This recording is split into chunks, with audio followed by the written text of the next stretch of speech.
আল্লাহ তাআলা কোরআন মাজিদে ক্ষমার কথা বলেছেন, নিজেকে ক্ষমাশীল বলে, গাফুর বলে কোরআন মাজিদে বহু জায়গায় উল্লেখ করেছেন।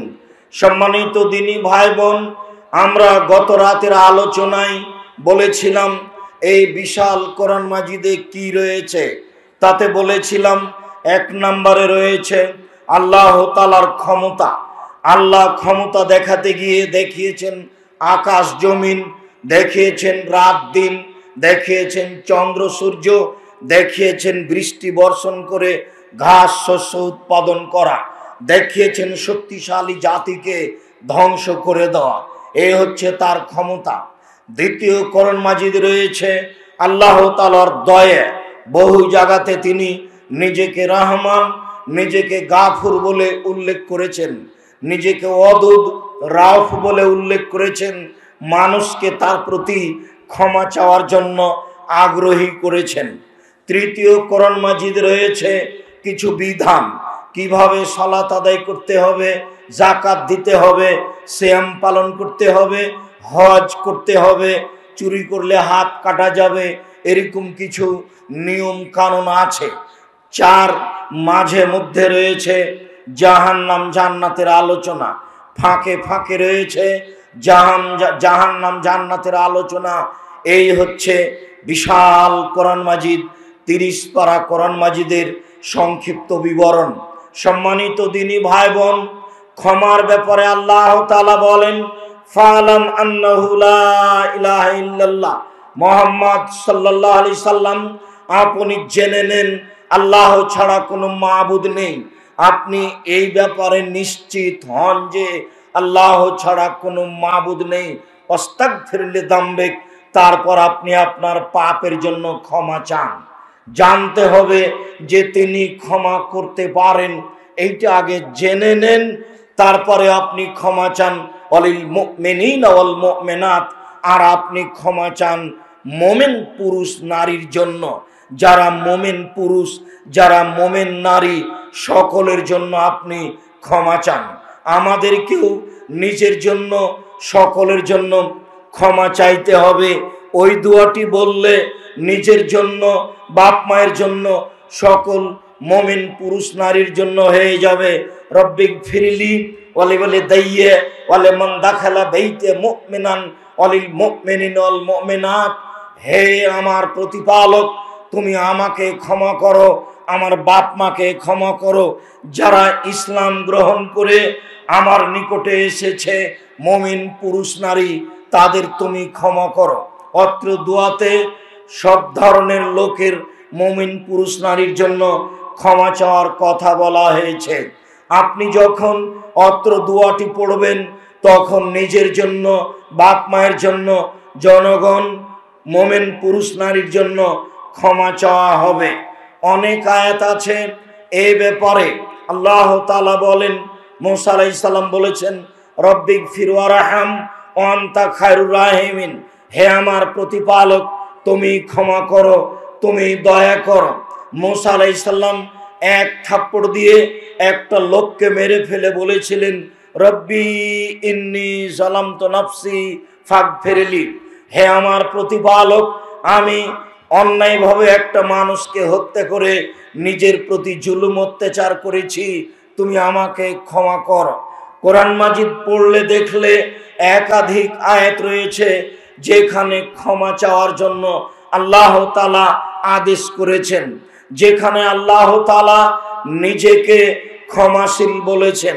নূহ আলাইহিস সালাম ক্ষমা চাওয়ার ব্যাপারে বলেন, পৃথিবীর মানুষ, তোমরা আল্লাহর নিকটে ক্ষমা চাও, তাহলে ইমদুদ আলাইকুম, আল্লাহ তাআলা তোমাদের উপরে বৃষ্টি বর্ষণ করবেন। তোমরা আল্লাহর নিকটে ক্ষমা চাও, তাহলে আল্লাহ তোমাদের অর্থ সম্পদ, ছেলে মেয়ে, টাকা পয়সা বেশি করে দিবেন। তোমরা আল্লাহর কাছে ক্ষমা চাও, তাহলে আল্লাহ তোমাদের সব ধরনের সমস্যা দূর করে দিবে। আল্লাহর নিকটে ক্ষমা চাইলে, ক্ষমার প্রার্থনার দোয়া করলে আল্লাহ তাআলা বৃষ্টি সহ যত সমস্যা আছে সব দূর করে দেন। অর্থ সম্পদ, ছেলে মেয়ে বরকত দেন, ছেলে মেয়ে বেশি হয়ে যাবে, অর্থ সম্পদ বেশি হয়ে যাবে। যেই দোয়াটি রাসূল সাল্লাল্লাহু আলাইহি সাল্লাম করেছিলেন আনাস ইবনে মালিকের জন্য। আনাস রাদিয়াল্লাহু তাআলা আনহু বলেন, আমার মা একটা কাপড়কে দুই টুকরা করে কিছু অংশ আমার মাথায় দিলেন, গায়ে দিলেন, কিছু অংশ আমার পরনে দিলেন, দিয়ে নিয়ে চলে গেলেন আল্লাহর নবীর কাছে। আল্লাহর নবীর কাছে নিয়ে গিয়ে বলছেন, হাজা খোয়াইদে মোকা ফাদুলাহু, এই যে আনাস আপনার ছোট খাদেম, আপনি তার জন্য একটু দোয়া করেন।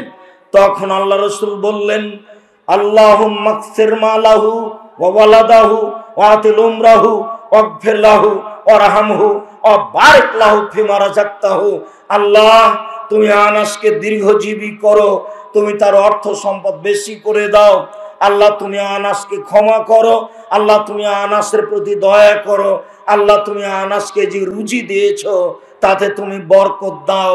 আল্লাহর নবী মুহাম্মদ সাল্লাল্লাহু আলাইহি সাল্লাম আনাসের জন্য এইভাবে দোয়া করলেন। বুখারী মুসলিমের হাদিসে এইখানে এটাও প্রমাণ হয় যে বাপ মায়ের জন্য উচিত ছেলে মেয়েকে কোনো পরহেজগার মানুষের কাছে নিয়ে গিয়ে দোয়া চাওয়া, যে বোন বা ভাই বা হুজুর বা মাওলানা সাহেব বা চাচা, আপনি আমার ছেলের জন্য একটু দোয়া করেন। যা আনাস রাদিয়াল্লাহু তাআলা আনহুর মা তাকে নিয়ে গিয়ে তার ছেলের জন্য দোয়া চাইলেন, যা বুখারী মুসলিমের হাদিসে প্রমাণ হয়। সম্মানিত দিনী ভাই বোন, ক্ষমার ব্যাপারে বলছিলাম। আবু হুরায়রা রাদিয়াল্লাহু তাআলা আনহু বলেন, রাসূল সাল্লাল্লাহু আলাইহি ওয়াসাল্লাম বলেছেন, ওয়াল্লাহি ইন্নী লা আস্তাগফিরুল্লাহ ফিল ইয়াউমি আকসারা মিন ৭০ মাররা। আমি আল্লাহর কসম করে বলছি, আমি মুহাম্মদ সাল্লাল্লাহু আলাইহি সাল্লাম আল্লাহর কসম করে বলছি, পৃথিবীর মানুষ শুনে রেখো, পৃথিবীর মানুষ জেনে রাখো, আমি আল্লাহর কসম করে বলছি, আমি নিশ্চয় প্রত্যেক দিন ৭০ বারেরও বেশি আল্লাহর দরবারে বলি, আস্তাগফিরুল্লাহ ওয়া আতুবু ইলাইহি। আল্লাহ, আমি তোমার কাছে ক্ষমা চাই, তুমি আমাকে ক্ষমা ভিক্ষা দাও, আমি তোমার নিকটে ফিরে যেতে চাই, তুমি আমার তওবা কবুল করো। আগার আল মুজানি রাদিয়াল্লাহু তাআলা আনহু বলেন, রাসূল সাল্লাল্লাহু আলাইহি ওয়াসাল্লাম বলেছেন, ইয়া আইয়ুহান নাস, হে পৃথিবীর মানুষ, তুবু ইলাল্লাহ, তোমরা আল্লাহর নিকটে তওবা করো, আল্লাহর নিকটে ক্ষমা চাও। ফাইন্নী আতুবু ইলাইহি আস্তাগফিরুল্লাহ ওয়া আতুবু ইলাইহি ফিল ইয়াউমি মিয়া মাররা। আমি নিজে একদিনে 24 ঘন্টায় 100 বার, 100 বারেরও বেশি, প্রায় 100 বার বলে থাকি, আস্তাগফিরুল্লাহ ওয়া আতুবু ইলাইহি। আমি আল্লাহর কাছে ক্ষমা ভিক্ষা চাই, আমি আল্লাহর নিকট ফিরে যেতে চাই, আমি আল্লাহর কাছে ক্ষমা ভিক্ষা চাই, আমি আল্লাহর কাছে ফিরে যেতে চাই। আয়েশা রাদিয়াল্লাহু তাআলা আনহা বলেন, রাসূল সাল্লাল্লাহু আলাইহি ওয়াসাল্লাম বলেছেন, ইন্নাল আবদা ইয়াতারাফা, যখন কোনো মানুষ পাপ করার পরে স্বীকৃতি দেয় যে আল্লাহ আমি পাপ করেছি, আমাকে মাফ করো, আমি তওবা করছি, তাবাল্লাহু আলাইহি, তখন আল্লাহ তাআলা তার তওবাকে কবুল করেন। যখন মানুষ তার পাপের স্বীকৃতি দেয়, স্বীকৃতি দিয়ে তওবা করে, তখন আল্লাহ তাআলা তার তওবাকে কবুল করেন।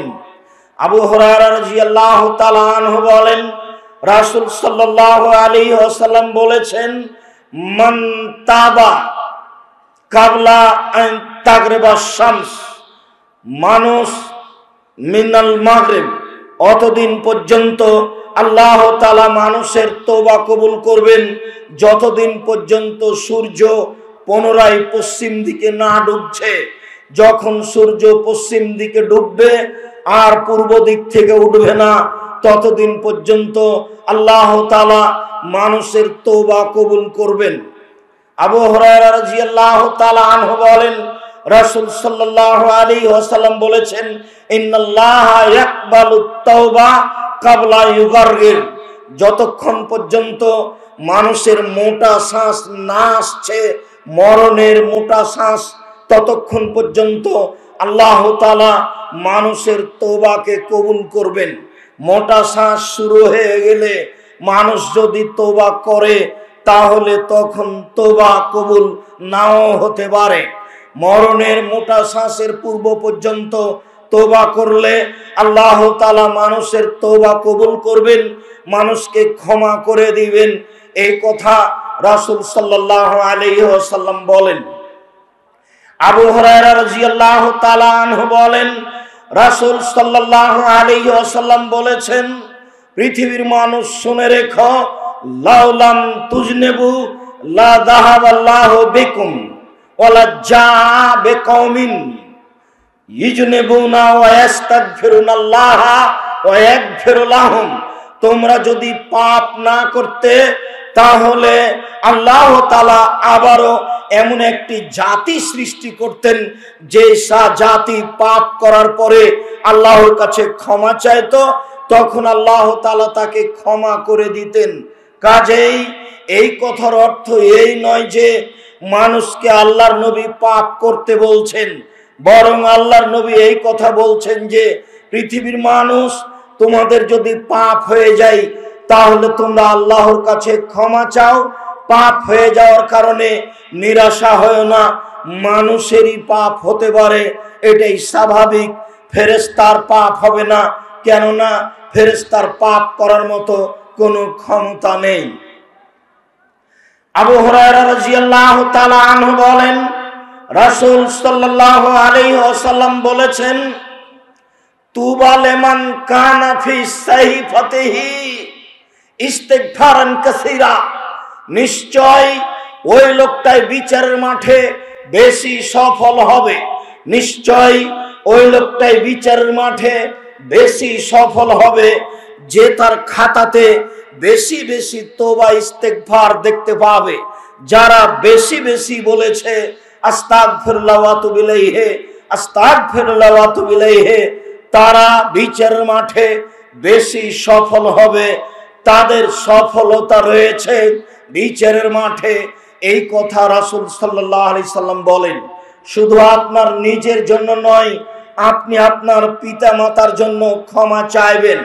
আবু হুরায়রা রাদিয়াল্লাহু তাআলা আনহু বলেন, রাসূল সাল্লাল্লাহু আলাইহি ওয়াসাল্লাম বলেছেন, আপনার পিতা মাতাকে আল্লাহ তাআলা জান্নাতে মান মর্যাদা যখন বেশি করে দিবেন, ইন্নাল্লাহা লা ইয়ারফাউর দারাজাতা, যখন আপনার পিতা মাতার মান মর্যাদা জান্নাতে বিচারের মাঠে আল্লাহ বেশি করে দিবেন, ফায়াকুলানে, তারা দুইজন বলবে, মিন আইনা হাজা, মিন আন্না হাজা, হে আমার প্রতিপালক, আমাদের এত মান সম্মান কোথা থেকে হলো?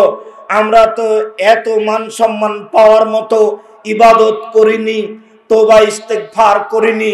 তখন আল্লাহ তাআলা বলবেন, বে ইস্তেগফারে ওয়ালা দেখা লাকা, তোমার ছেলে তোমার জন্য, তোমাদের ছেলে মেয়ে তোমাদের জন্য দুনিয়াতে ক্ষমা চাইতো, তাই আজকে তোমাদের মান মর্যাদা বেশি করে দেওয়া হয়েছে, সম্মান বেশি করে দেওয়া হয়েছে, ভালো মানের পোশাক দেওয়া হয়েছে। এই কথা রাসূল সাল্লাল্লাহু আলাইহি ওয়াসাল্লাম বলেন। আবু হুরায়রা রাদিয়াল্লাহু তাআলা আনহু বলেন, রাসূল সাল্লাল্লাহু আলাইহি ওয়াসাল্লাম বলেছেন, ইন্নাশ শায়তান কালা, নিশ্চয় শয়তান বলে, ওয়া ইজ্জাতিকা ইয়া রাব্বে, হে আমার প্রতিপালক, তোমার সম্মানের কসম করে বলছি। শয়তান বলে, হে আমার প্রতিপালক, তোমার সম্মানের কসম করে বলছি, হে আমার প্রতিপালক, তোমার সম্মানের কসম করে বলছি, লা যালু উকবি ইবনা আদম মা দামাত আরওয়াহুম ফি আজসাদিহিম, আদম সন্তানের আত্মা যতদিন তার দেহে থাকবে আমি তাকে ভুল পথে নিয়ে যাব। তোমার সম্মানের কসম করে বলি, তোমার ইজ্জতের কসম করে বলি, শয়তান বলছে যতদিন পর্যন্ত আদমের ছেলে মেয়ের দেহে শ্বাস থাকবে ততদিন পর্যন্ত আমি তাকে সর্বদা ভুল পথে নিয়ে যাব। কাল আল্লাহ তাআলা, তখন আল্লাহ তাআলা বলেন, ইবলিস শয়তান তুমি শুনে রেখো, ওয়া ইজ্জতি ওয়া জালালি ওয়া ইরতিফায়ে মাকানি, আমার সম্মানের কসম, আমার মর্যাদার কসম, আমার ইজ্জতের কসম, আমার উচ্চতার কসম, আমার অহংকারের কসম, আমি আল্লাহ আমার মর্যাদার, আমার ইজ্জতের, আমার অহংকারের কসম করে বলছি, লাগ ফেরো, আমি তাকে ক্ষমা করতে থাকবো, ফাস্তাগফিরুনি, যতদিন পর্যন্ত তারা আমার কাছে ক্ষমা চাইবে। শয়তানের এ কথা, আল্লাহর এ কথা, শয়তানের এ কথা, আল্লাহর এ কথা, আমি আশা করছি আপনাকে স্পষ্ট বুঝাতে পেরেছি। শয়তান বলছে, হে আমার প্রতিপালক, তাহলে শয়তান প্রতিপালক বলে মেনে নিয়েছে। আবার শয়তান বলছে, তোমার সম্মানের কসম, তুমি বড়, তোমার সম্মানের কসম করে বলছি, আমি আদম সন্তানকে ওর দেহে শ্বাস থাকাকালীন আমি তাকে ভুল পথে নিয়ে যাব। তখন আল্লাহ তাআলা তার তিনটে সম্মান মর্যাদাকে উল্লেখ করে বলছেন, আমার ইজ্জতের কসম, আমার মর্যাদার কসম, আমার উচ্চতা, আমার অহংকারের কসম, আমি এই তিনটে গুণের কসম করে বলছি, যতদিন পর্যন্ত আমার কাছে ক্ষমা চাইবে, যতবার ক্ষমা চাইবে, ততবার পাপ করার পরে ক্ষমা চাইলে আমি তাকে ক্ষমা করে দেব। আবু হুরায়রা রাদিয়াল্লাহু তাআলা আনহু বলেন, রাসূল সাল্লাল্লাহু আলাইহি ওয়াসাল্লাম বলেছেন, মান আজনাবা জামবান, কোন মানুষ যদি পাপ করে, সুম্মা কালা, তারপর যদি বলে, রব্বি আজনাবতু ফাগফিরলি, হে আমার প্রতিপালক, আমি পাপ করেছি, আমাকে ক্ষমা করো। ইয়াকুল রব্বুহু তাআলা, তখন তার প্রতিপালক বলেন, আল্লাহ বলেন, আ আলেমা আব্দি, আমার দাস দাসী কি জানে যে আন্নাল্লাহু রাব্বান, তার একজন প্রতিপালক রয়েছেন, এক ফেরুদাম্বা ও এক হজবেহি, যিনি ক্ষমা করতে পারেন, যিনি শাস্তি দিতে পারেন, যিনি ক্ষমা করতে পারেন, যিনি শাস্তি দিতে পারেন। আমার দাস দাসী কি জেনে বলছে আমি যে তাকে ক্ষমা করতে পারি, আমি শাস্তি দিতে পারি, আমি ক্ষমা করতে পারি, আমি শাস্তি দিতে পারি, এটা যদি জেনে শুনে বলে, গাফারতু লাহু, আমি তাকে ক্ষমা করে দিলাম। সুম্মা মাকাসা, দিন যায় রাত্রি যায়, দিন যায় রাত্রি যায়, দিন যায় রাত্রি যায়, সুম্মা আজনাবা জামবান, আবার পাপ করে বসলো, বলল, রব্বি আজনাবতু ফাগফিরলি, হে আমার প্রতিপালক, আমি পাপ করেছি, আমাকে ক্ষমা করো। কালা রব্বুহু তাআলা, তখন তার প্রতিপালক বলেন, আ আলেমা আব্দি, আমার দাস দাসী কি জানে যে আন্নাল্লাহু রাব্বান, তার একজন প্রতিপালক রয়েছেন, ইয়াখুজুবিহি, যিনি শাস্তি দিতে পারেন, ওয়াগফির যামবা, যিনি ক্ষমা করতে পারেন। আমার দাস দাসী কি জানে যে তার একজন প্রতিপালক রয়েছেন, যিনি শাস্তি দিতে পারেন, যিনি ক্ষমা করতে পারেন। আমার দাস দাসী কি জানে যে তার একজন প্রতিপালক রয়েছেন, যিনি শাস্তি দিতে পারেন, যিনি ক্ষমা করতে পারেন। এটা যদি জেনে শুনে বলে, কাদ গাফারতু লাহু, আমি তাকে ক্ষমা করে দিলাম।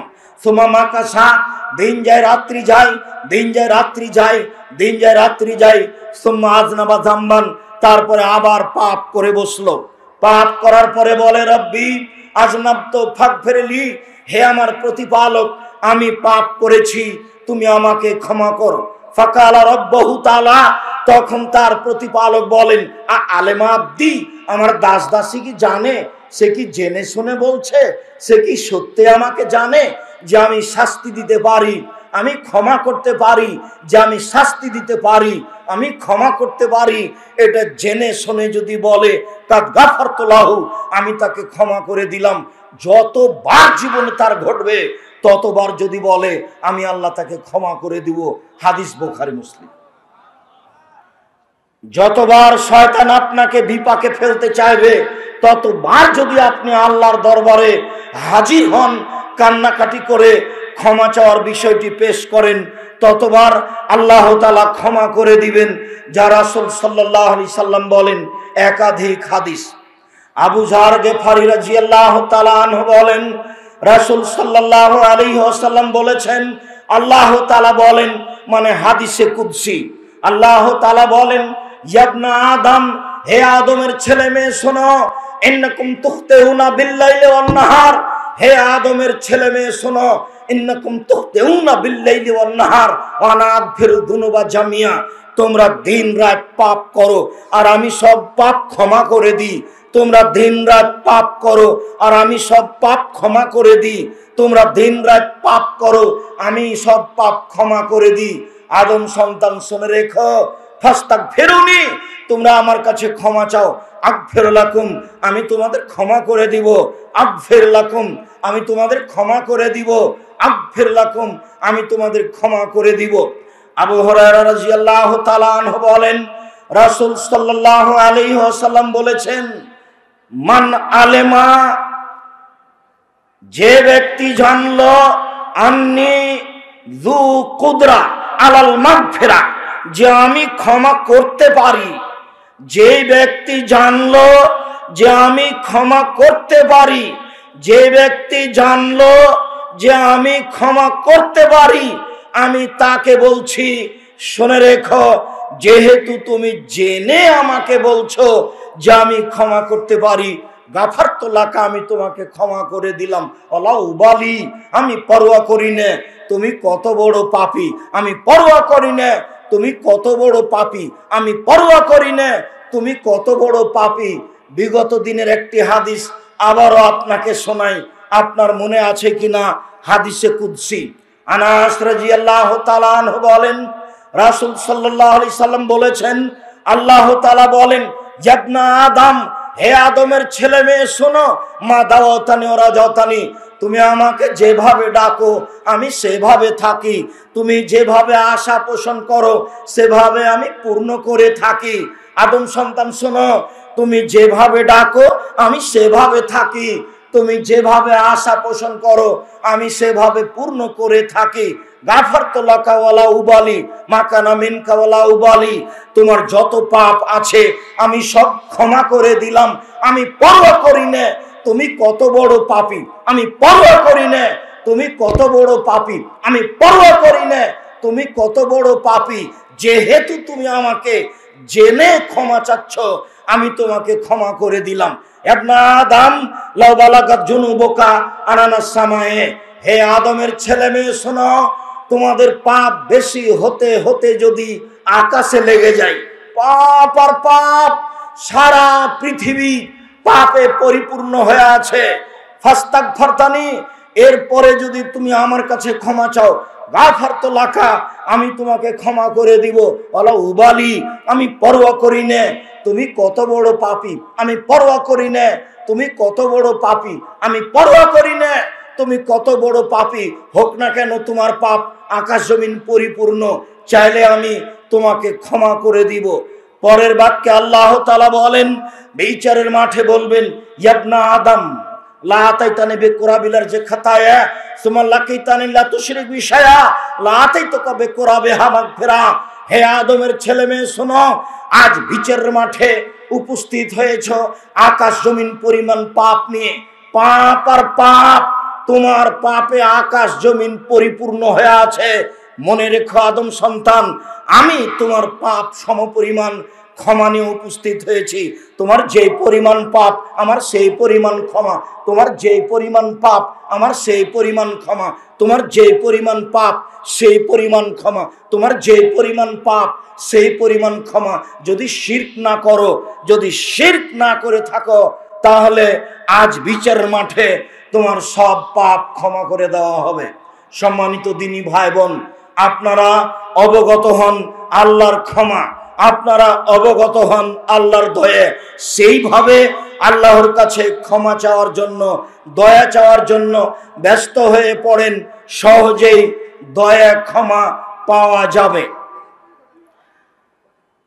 আনাস রাদিয়াল্লাহু তাআলা আনহু বলেন, অন্য এক বর্ণনায় এসেছে, আব্দুল্লাহ ইবনে ওমর রাদিয়াল্লাহু তাআলা আনহু বলেন, ইন্না লা নাউদ্দু লিরাসূলিল্লাহ সাল্লাল্লাহু আলাইহি সাল্লাম ফিল মাজলিস, আল্লাহর নবী যখন কোনো বৈঠকে বসতেন তখন আমরা গণনা করতাম তিনি কতবার বলেন এই বাক্য। যখন তিনি কোনো বৈঠকে বসতেন তখন আমরা গণনা করতাম তিনি কতবার বলেন এই দোয়া। যখন তিনি কোনো বৈঠকে বসতেন তখন আমরা গণনা করতাম, দেখি তিনি কতবার বলেন। তো তিনি বলতেন এক বৈঠকে প্রায় 100 বার। কি বলতেন? রব্বিক ফিরলি অতুবা আলাইয়া, হে আমার প্রতিপালক আমাকে ক্ষমা করো, আমার তওবা কবুল করো। হে আমার প্রতিপালক আমাকে ক্ষমা করো, আমার তওবা কবুল করো। ইন্নাকা আনতাত তাওয়াবুল গফুর, নিশ্চয় তুমি বড় তওবা কবুলকারী, নিশ্চয় তুমি বড় ক্ষমাশীল, নিশ্চয় তুমি বড় তওবা কবুলকারী, নিশ্চয় তুমি বড় ক্ষমাশীল। আল্লাহর নবী এই দোয়াটি কোন বৈঠকে বসলে প্রায় 100 বারের মতো বলতেন। আমি কাল থেকে বলছি, এখন পর্যন্ত আপনার তালিকায় কতবার এসেছে? আপনার তো ঢং ঢং করে যাওয়াটাই শেষ হচ্ছে না। মনে কিছু নিয়েন না আপনি আমার দিনী ভাই। আমি যে জুমার সালাতের পরে আপনাকে বসতে বললাম, তো আপনি লাফ দিয়ে উঠে কোন দিকে গেলেন? কি বুঝাতে চাচ্ছেন আপনি? আপনাকে আমি শতবার বলছি, এটা সালাফি কনফারেন্স, এটা জামিয়া সালাফের কনফারেন্স। এখানে কোনো মানুষের প্রশংসা হয় না, এখানে কোনো দলীয় কথা হয় না, এখানে বিষয়ভিত্তিক কোরআন হাদিসের আলোচনা হয়। অতএব নিজেকে বোকা মনে করিয়েন না আমার অনুরোধ, নিজেকে পাগল মনে করিয়েন না আমার অনুরোধ। এই সময়ের দাম আছে, নিতান্তই যখন ফ্রি হচ্ছেন তখন হাঁটবেন। অনেক বড় জায়গা আছে, জানি না কতবার গেলেন বাইরে, কতবার আসলেন, জানি না কতবার নওদাপাড়া গেলেন, জানি না কতবার ঘুমাতে গেলেন। এসেছেন 2 দিনের জন্য। আবারও বলছি, আগামীকাল 10টার সময় এখানে কোনো আলোচনা হবে না, আগামীকাল সকালে এখানে কোনো আলোচনা হবে না। আপনি চাইলেও আমরা ব্যবস্থা করতে পারবো না। আমি বুঝতে পারি না আপনি সময়কে কেন মূল্যায়ন করেন না। যাক হয়েছে হয়েছে, এখন বৈঠকে বলেন, আমার সাথে বলেন, রব্বিক ফিরলি অতুবা আলাইয়া, রব্বিক ফিরলি অতুবা আলাইয়া, রব্বিক ফিরলি অতুবা আলাইয়া, ইন্নাকা আনতাত তাওয়াবুল গফুর, ইন্নাকা আনতাত তাওয়াবুল গফুর, ইন্নাকা আনতাত তাওয়াবুল গফুর। তুমি তো বড় তওবা কবুলকারী, তুমি তো বড় ক্ষমাশীল, তুমি তো বড় তওবা কবুলকারী, তুমি তো বড় ক্ষমাশীল।